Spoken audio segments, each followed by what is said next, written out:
Hello అండి, నమస్తే. This is Velangini Bobbili.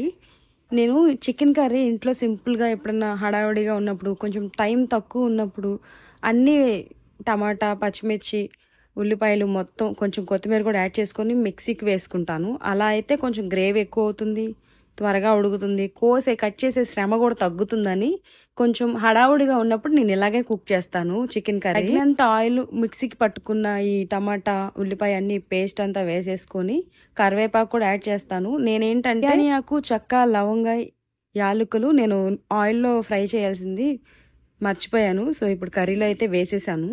ఉప్పు, కారం, ధనియాల పొడి అన్నీ, నేను పసుపు కూడా వేసేసాను, కానీ ఆ వీడియో క్లిప్ మిస్ అయింది. సో మీరు తగినట్టు చూసుకొని వేసుకోండి. నేను ఈ చికెన్ కర్రీ గ్రేవీ విత్ పులుసులా చేస్తున్నాను కాబట్టి కొంచెం వాటర్ అయితే నేను యాడ్ చేసుకున్నాను. కావాలంటే యాడ్ చేసుకోండి, లేదా ఇలాగే ఉడికించిన దగ్గరికి అయిపోతుంది. కర్రీ టేస్ట్ చాలా బాగుంటుంది. మొన్న వీడియో పెట్టాను కదా, భృంగరాజ్ చెట్లు మా ఇంటి ముందే ఉంటాయి అని చెప్పేసి. అక్క ప్లీజ్ సెండ్ మీ ప్లాంట్స్ అని పెట్టావు కదా, మరి మీదే ఊరు? మంగళగిరేనా? లోకల్ అయితే నేను కన్ఫామ్ గా పంపిస్తాను రా చెల్లి.